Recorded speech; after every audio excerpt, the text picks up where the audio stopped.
নমস্কার বন্ধুরা, মিঠুর কুকিং চ্যানেলে আপনাদেরকে আবারও স্বাগত। আজকে একটা দুর্দান্ত স্বাদের নিরামিষ রেসিপি নিয়ে চলে এসেছি। অনেকে আমিষ খান না, মাছ মাংস ডিম খান না, তাদের জন্য কিন্তু দুর্দান্ত এই রেসিপিটা, প্রত্যেকের জন্য কিন্তু তাদের জন্য বিশেষ করে। লাউ শাক আনা ছিল, 2-3 দিন হয়ে গেছে বলেই একটু নুইয়ে গেছে। টাটকা শাক হলে আরেকটু দেখতেও ভালো লাগতো, হয়তো খেতেও ভালো লাগতো। তো যাই হোক, আমার কাছে যেরকম শাক ছিল আমি সেই শাকগুলোকেই ঠিক এরকম মিডিয়াম সাইজ করে কেটে নিয়েছি।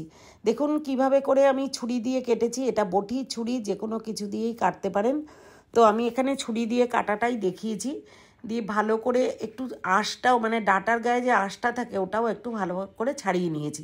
নিয়ে এইভাবে যতটা দেওয়া সম্ভব হয়েছে, মানে যতটা ভালো ছিল ঠিক ততটাই আমি শাক আর ডাঁটা দিয়ে ততটাই নিয়েছি। নিয়ে ভালো করে ধুয়ে জল ঝরিয়ে রাখতে দিয়েছিলাম। এরপরে ঘরে যা যা সবজি থাকে সেইগুলো নিলেই হবে, মানে মোটামুটি এর জন্য যে আলাদা করে কিছু সবজি কিনে নিয়ে আসতে হবে এমন কিছু না। ঘরে যেমন থাকে, আমার কাছে ছিল ঝিঙে, পটল, কুমড়ো আর আলু, আমি ঠিক এগুলোকেই দিয়েছি। ভালো করে খোসা ছাড়িয়ে নিয়েছি, পুরোটা কিন্তু না, অল্প করে খোসা ছিল পটল এবং ঝিঙার মধ্যে। ঠিক এইভাবে করে খোসা ছাড়িয়ে নিয়েছি। ঝিঙা, পটল, আলু আর কুমড়ো প্রত্যেকটার খোসা কিন্তু আমি আগেই ছাড়িয়ে নিয়েছি। নিয়ে ভালো করে পিস পিস করে কেটে নিয়েছি, মিডিয়াম করে পিস করেছি। আপনারা যারা যারা আমার চ্যানেলটা সাবস্ক্রাইব করেছেন তাদেরকে আবারও বলছি অনেক অনেক ধন্যবাদ।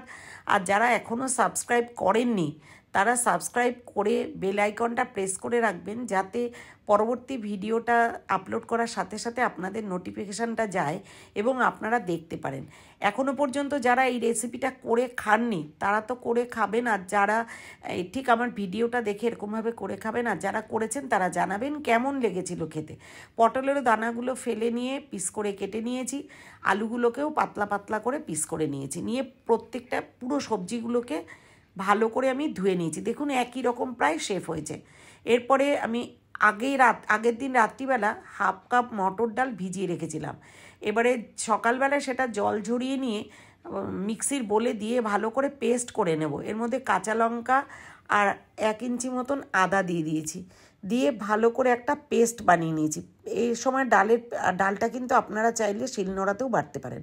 এর মধ্যে দিয়ে দিয়েছি 1 চামচ মতন গোটা সাদা জিরে আর একটু হলুদ দিয়ে ভালো করে পেস্ট বানিয়ে নিয়েছি। নিয়ে এর মধ্যে স্বাদ মতো লবণ দেব, দিয়ে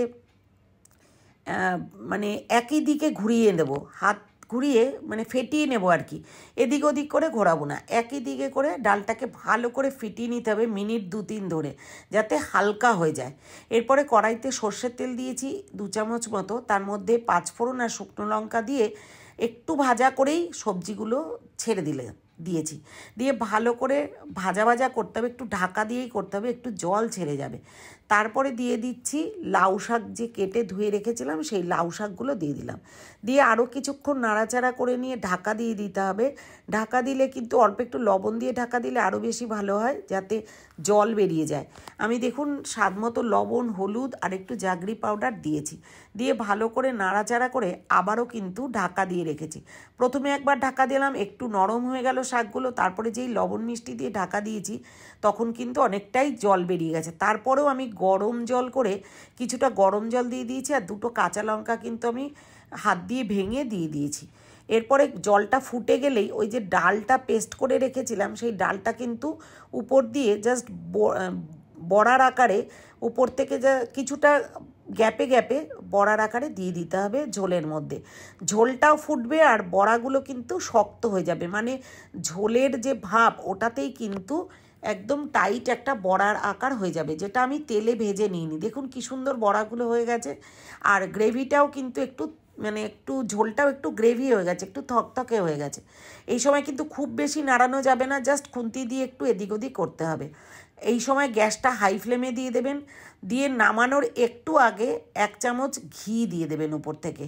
খুব সুন্দর লাগবে খেতে।